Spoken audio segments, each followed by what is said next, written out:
Jujutsu Kaisen का chapter 270 का spoilers निकल के आ चुके हैं और इसको पढ़ने के बाद हम एक ही बात बोलेंगे कि सबसे पहले तो भाई स्पॉइलर आने से पहले जो हाइप मच रहा था कि जुजुत्सु काइसेन का सेकंड सीजन आने वाला है। और यहाँ पे मेरे अंदर भी एक पल को तो भाई इंटरेस्ट जाग गया था कि ऐसा क्या होने वाला है। और भाई बड़े बड़े यूट्यूबर्स जो यूट्यूबर्स है वो लोग भी इस चीज को कवर कर रहे थे कि जुजुत्सु काइसेन का पार्ट 2 आने वाला है, जिससे हमको भी लगने लग गया था कि आग तो वही ना लगती है जहाँ पे चिंगारी हो, कुछ ना कुछ तो हो रहा है पीछे। लेकिन जब ये स्पॉयलर्स हम पढ़े और जिस तरह से यहाँ पे काटा गया है ऑडियंस का, मतलब इस पॉइंट पर या तो अगर नेक्स्ट चैप्टर में राइटर कुछ बहुत एक्स्ट्राऑर्डिनरी पुल ऑफ कर लेता है, ये बहुत बढ़िया एंडिंग बन के निकल सकती है, वरना one of the worst ending में से एक होने वाला है इसका एंडिंग। क्योंकि जिस तरह से सेकंड लास्ट चैप्टर में भी तुम देखोगे कि अभी तक स्टोरी कंप्लीट नहीं हुई है, बहुत सारे ऐसी चीजें हैं जिसको ये लोग कवर ही नहीं किए हैं। और जितना रश्ड यहाँ पे किया जा रहा है इस चैप्टर में भी हम लोग देखते हैं कि कोई काम का बात नहीं किया जा रहा है, सिर्फ फालतू चीजों को एक्सप्लेन किया जा रहा है कि कैसे सूखना के मरने के बाद चीजों को वापस से रिकवर किया जा रहा है। और यहाँ पे बहुत सारा फालतू का नॉलेज दिया जा रहा है जिस पर ऑडियंस को घंटा फर्क नहीं पड़ता है। तुम यहीं पे देख लो, जहां पर चैप्टर स्टार्ट होता है और हम लोग देखते हैं मैग्मी और एक और लड़की को। अब देखो इसका अच्छा से सबटाइटल्स निकल के नहीं आया है, इसलिए हमको नहीं पता है वो कौन है, इसलिए हम एक लड़की ही बोलेंगे। एक रूम के पास खड़े रहते हैं और यहाँ हम लोग पता चलता है कि ये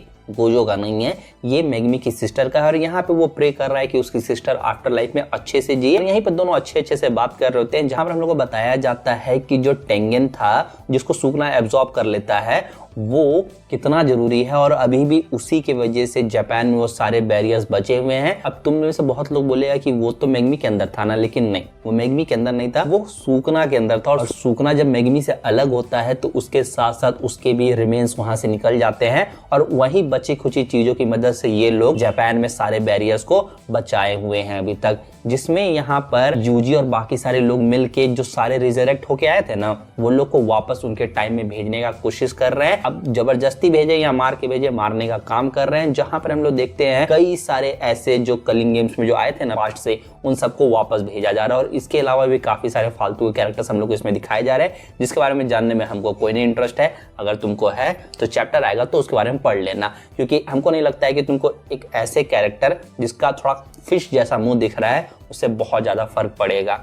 अब देखो हम मजाक नहीं उड़ा रहे हैं, अब ऐसा है चैप्टर में, जहाँ पे इसी के बाद हम लोग को हिगुरामा देखने मिलता है जो कि वापस से अपने लॉ वाले काम में जा चुका है। अब ऐसा नहीं है कि वो सॉर्सरी नहीं करेगा, वो पार्ट टाइम कर रहा है, जहाँ पर उसका जो ये पोटेंशियल है जुजुत्सु का उसको एक गवा नहीं सकता है क्योंकि वो गिफ्टेड है। यहाँ पे वो बोलता है कि हम दोनों काम करेंगे। जहाँ पर इसी के बाद हम लोग देखते हैं ताकाबा को। अब जो इस चैप्टर का सबसे इंटरेस्टिंग चीज है वो ताकाबा के साथ ही हुआ है, जहाँ पर हम लोग को पता चलता है कि उसके साथ एक बंदा है जो देखने में क्लियर केंजाकू या तो केनी के जैसा लग रहा है। अब यहाँ पे बस ये हम लोग को जानना है कौन ये, क्योंकि भाई तुम ताकाबा के साथ घूम रहे हो और हम लोग को जैसा ताकाबा को सेटअप करते हुए दिखाया गया था, इस बंदे की टेक्निक इतनी ज्यादा ट्विस्टेड है कि जो चीज इसको फनी लगे ये वो चीज को चेंज कर सकता है। अब यहाँ पर ऐसा भी हो सकता है, अब यहाँ मार्केट में 3 पॉसिबिलिटी लग रही है। हम लोग जैसे ताकाबा और केंजाकू का फाइट में देखे थे कि ताकाबा को केंजाकू काफी ज्यादा फनी लगा था, तो यहाँ पे वो लॉ को चेंज करके केंजाकू को वापस से रिजरेक्ट करवा दिया है, पूरा के पूरे केंजाकू को। और यहाँ पे इस बार केंजाकू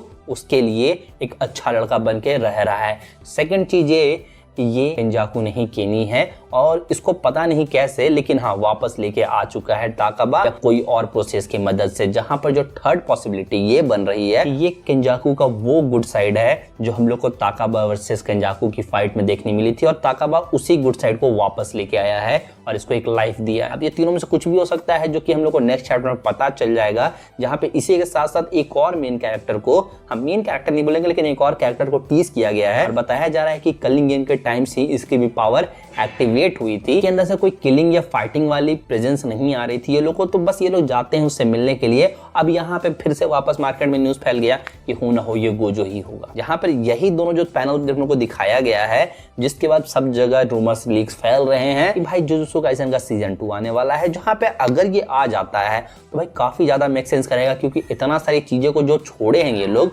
और जुजुत्सु सिर्फ जापान में ही एग्जिस्ट करता है। जो ये लोग पूरा जुजुत्सु को सिर्फ जापान में रखे हुए थे, टेंगन के जाने के बाद वो पूरा रिलीज हो जाएगा। उसके बाद क्या होता है, अगर सीजन 2 में ये सारी चीजों को कवर करते हैं और यहाँ पर अगर ये लोग सूखना से भी अच्छा एक और अगर विलन लेके आते हैं, अब सूखना से अच्छा विलन कैसे क्रिएट करेंगे वो तो फिर राइटर पे डिपेंड करता है, लेकिन मेरे हिसाब से अगर सीजन 2 लाते हैं तो जापान के बाहर भी लोग को जाना चाहिए। जहाँ पे आप कमेंट करके तुम बताओ कि तुमको ये चैप्टर कैसा लगा। हमको बोलेंगे ठीक ठीक है, बस अब कंप्लीट होने का टाइम है। अब यहाँ पे बस दो ही चीज हो सकता है जो हम लोग को नेक्स्ट चैप्टर में देखने मिलेगा, या तो राइटर इसको बचा लेगा वरना ये बहुत गंदा पिटने वाला है इसका फिनाले। यहाँ पे कमेंट करके अब तुम बताओ कि तुमको ये चैप्टर कैसा लगा। तो वीडियो थोड़ी सी भी अगर अच्छी लगी तो वीडियो को लाइक करना, शेयर करना, चैनल को सब्सक्राइब करना। हम मिलते हैं किसी वीडियो में। और हाँ, इंस्टा पे फॉलो कर लेना, वहां भी हम रील्स डालते रहते हैं, कर लोगे तो थोड़ा बातचीत भी हो सकेगा ना। बस भाई लोग आज के इस वीडियो के लिए इतना ही, मिलते हैं किसी और वीडियो में।